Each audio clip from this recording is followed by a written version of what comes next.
gas. Never signed him. Got him doing all type of weird shit like wishing, trying to see if he still for to do the shit, don't do the shit. I don't mean.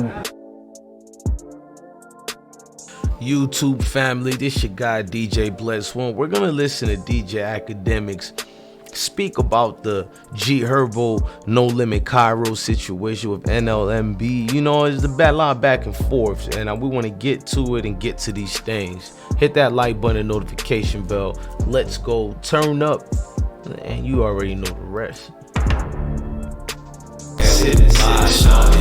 I smoke G-Mike with the magic. He my dog, he died in traffic with that brand new Glock 380. Went to see the woo lady. I'm on high shit right now. That woo done turned me crazy. With a brand new black Mercedes. It's a still I be my baby. I see so many Z's. It look like double Z's. OMG, red and blue flag hanging on my back. That's it. I smoke. Artists got to choose between themselves and bringing a team along. I'm thinking about G Herbo's career. G Herbo was on Cinematic for a while.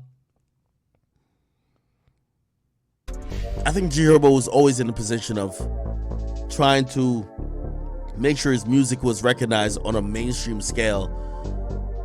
And this is where people, quote unquote, in the hood always get it wrong. G Herbo was never in the position to like put y'all on. That sounds sad, but it's true. Right now, G Herbo's at his peak. In the last year and a half, he's at his peak. G Herbo in 2018, what could he do for you? G Herbo was lucky to be signed. Just being realistic. Whoever he signed to, they're rocking with him. But here's the thing about, like, you know, when a lot of these artists rely on this hood cosign. And this is where I look at Dirk. Yo, I watched the interview with Dirk. Well, I didn't watch the whole thing, but the pieces I seen with Dirk and Wallow and Gilly. Man, Dirk gets it though. Dirk realizes before he makes $1 million, he gotta pay 25 bails. He got to get 15 motherfuckers on their feet. He got to hit off 10 families with some bread before he makes $1 million for himself. And I think he accepts that. And in reality, if you're a street rapper, you got to accept it. Because you're always going to look fake when a nigga like this comes out later on and says, yeah, that nigga ain't do what he was supposed to do. He left us in jail. He ain't get us out the hood. He told us this, he told us that. Again, I don't know this guy. I don't necessarily have no reason to think he's talented. But nobody would care about his story if he's not coming out talking about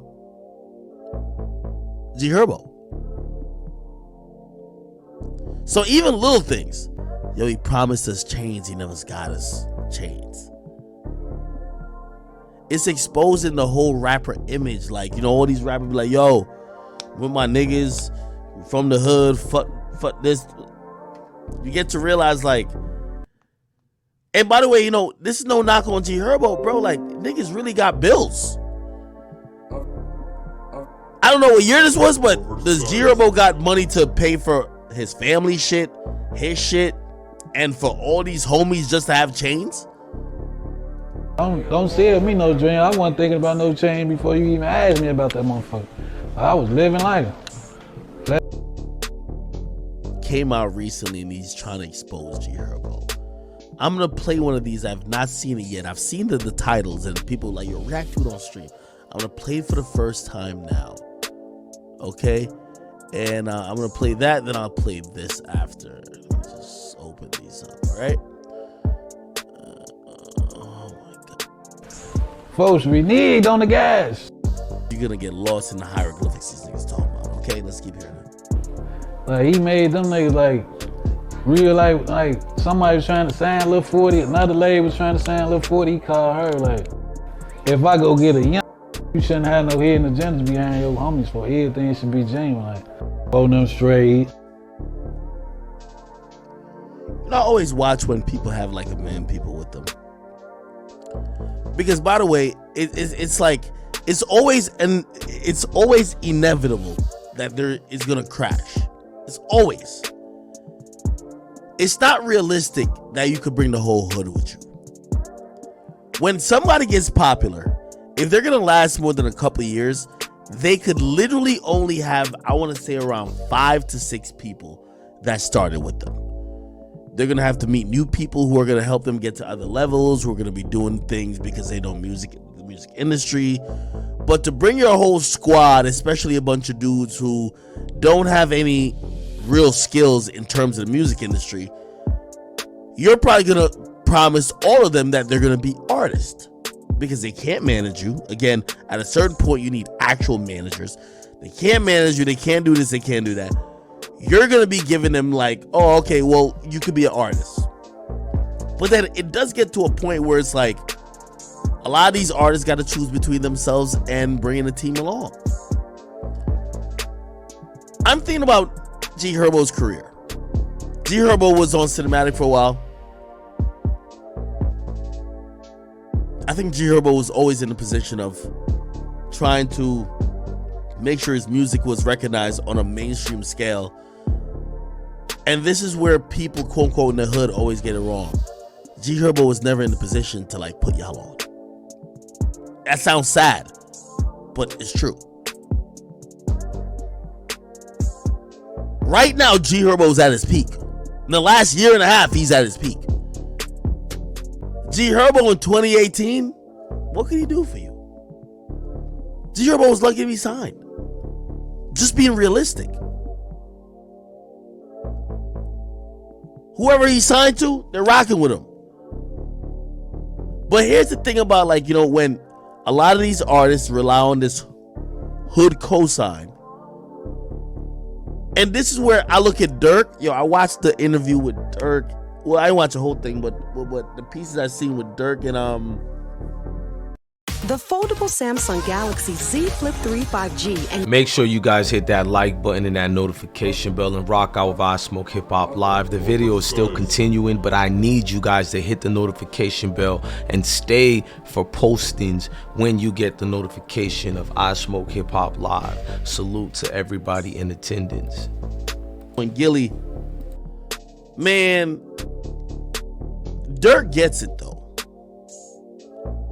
Dirk realizes before he makes $1 million, he got to pay 25 bails. He got to get 15 motherfuckers on their feet. He got to hit off 10 families with some bread before he makes $1 million for himself. And I think he accepts that. Fucking not once. How this? Like, this niggas growing up under her right now, like. He's just thinking that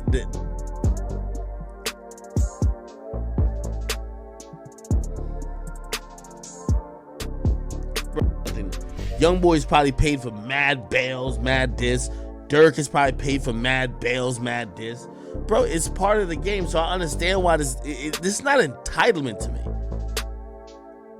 This nigga is probably just thinking that this is what it is. Now, again, let's go back to Dirk talking $1 million worth of game.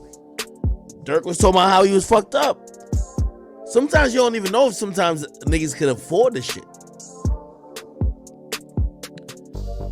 But here's the thing too. It's like even with 6ix9ine. Man, they would come in 6ix9ine like, yo, the big homie in jail, we need this for that. We need this for bail, we need this for that. Yeah, nigga.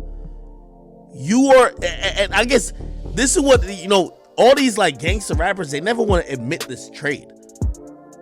Yo, you claiming this gang, you claiming this life. We are part of it. We're toting every day. Cops pulling us over, cops harassing us. We're going to jail. We doing shit. We getting locked up behind it. Yes, nigga, you're gonna have to fund us getting out of jail. If you want us to let you keep sounding like the gangster. That's what it sounded like. If you want to keep sounding like the gangster on records, because you're not doing all the things you're rapping about. If you want to keep sounding like the gangster, you got to make sure we all keep getting out of jail. That's a trade.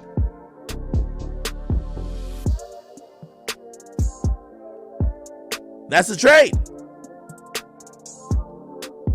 Does that sound kinda? Bro, I'm gonna be honest with you. It's a difference between, I think, Chief Keef and Durk. I seen somebody say Sosa. Bro, when Chief Keef went to Chicago, again, this is my amateur opinion. I think Chief Keef left them niggas in Chicago. Bro, he looked out for certain niggas, but all the niggas who kept that movement, and I mean, not just the main niggas, the ancillary niggas, the niggas who was just willing to do dumb shit for dumb reasons. Everybody who was with that GBE 300 movement, Chief Keef at one point realized that, nigga, I'm gonna end up in a cell in Chicago, and he said, nigga, I'm out of here. And he took care of, and he only cared about the close guys to him, but he left everything behind him. Here's the good and the bad thing about that. YouTube family, make sure you guys hit that like button. Make sure you hit the notification bell so you can keep watching for notifications for I Smoke Hip Hop Live. Make sure you stay in tune and be part of the YouTube family. We just thank y'all for all the support for the platform.